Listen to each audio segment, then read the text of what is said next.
Chair, and thank you to our guests. And I'm going to follow on from what Deputy Rose Conway-Walsh has said, because I also was going to ask what relief, if any, would be considered for those with mortgages on less than 80,000, given that these people are still at the mercy of high interest rates and they're coupled with the cost of living costs that are high at the moment. And I look after, I suppose, for Sinn Féin, I'm spokesperson for older people, but like a lot of people that are coming into my offices, some of them will be in that bracket now as they're older, and they're very concerned that there is nothing there. And to hear that you're saying the 22 million would make a difference, it is very disappointing. Is there anything that can be done or would be considered around that then, would you feel? Thanks for the question, Deputy. With respect to the 80,000 threshold, the Minister has outlined his rationale during the course of the Finance Bill in respect of that. You know, I suppose what we would have done on our side would have been look at the data and discussed the relative thresholds with the central bank. There's one thing to note is that there's approximately 137,000 mortgage accounts that fall into that below 80,000 threshold. I suppose it is important to note that a number of those would still be eligible for the relief, because the way the relief works is it looks at your mortgage balances as a whole. So if you had a top-up mortgage, or if you have maybe perhaps some of your mortgages fixed and some of it's variable, the relief will look at those as a whole. So those lower account balances, and because of their nature, they may be more likely to actually be joined with another balance. They will be able to avail of it if the overall mortgage balance is over the 80,000. But with respect to if it's just a single mortgage below the 80,000, then I suppose, like any arbitrary threshold, they will be out of it, and that, I suppose, that's the nature of a threshold. It is unfortunate, I do feel. And also, I suppose, older renters in particular, they're badly affected by the current housing crisis and the lack of security of tenure.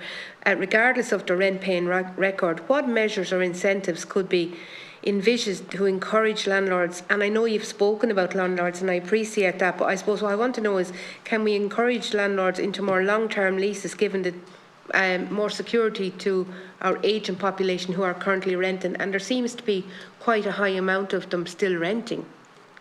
Yeah, thanks for that, Deputy. I suppose, as I outlined, the intention behind the rented residential premises relief that the Minister has outlined is around retention of landlords. Like the government obviously are acutely aware of trying to strike that right balance in the market. With respect to specific measures, it's probably more a question for colleagues in the Department of Housing, Local Government and Heritage.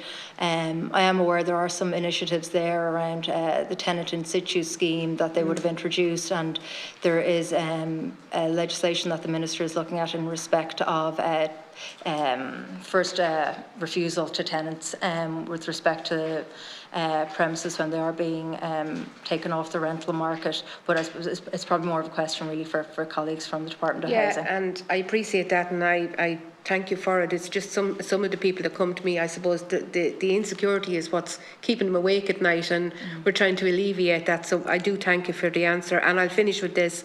How is the criteria for mortgage interest relief identified, and what methodology was used to calculate the level supplied? So I'm wondering if you could expand a little bit more to give us more clarity on that, if that's possible, please. Certainly, yeah, absolutely, Deputy.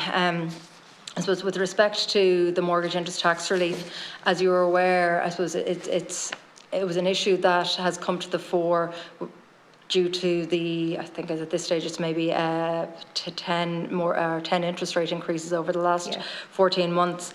So it was an issue that has been brought to the fore with respect to that. As with any measure for the budget, we would have had ongoing discussions with the Minister in respect of the measure.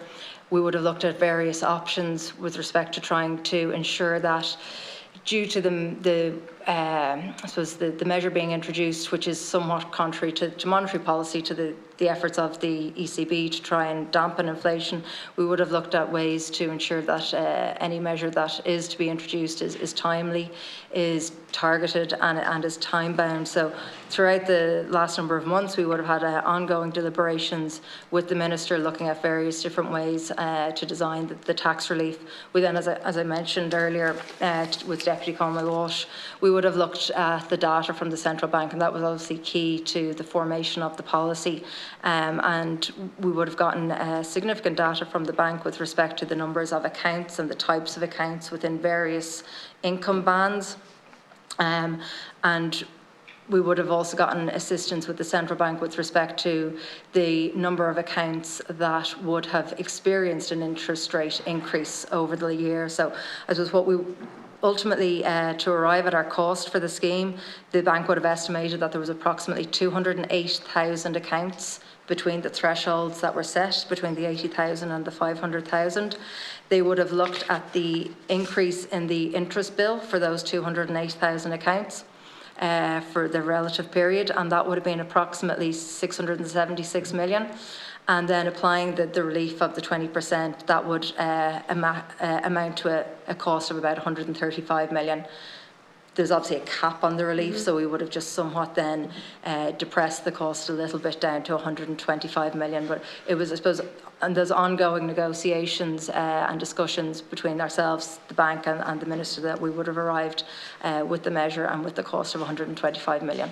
Okay, and if we see more interest rates rising, as you said, we spoke about the 10 in the last 14 months or whatever, will you be having more discussions around that then?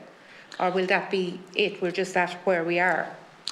The measure as it stands, Deputy, is a once-off temporary measure. Okay. With respect to any future decisions. That's obviously a matter for the Minister going forward. Okay, thank you very much. Thank you, Chair. Thanks, Deputy.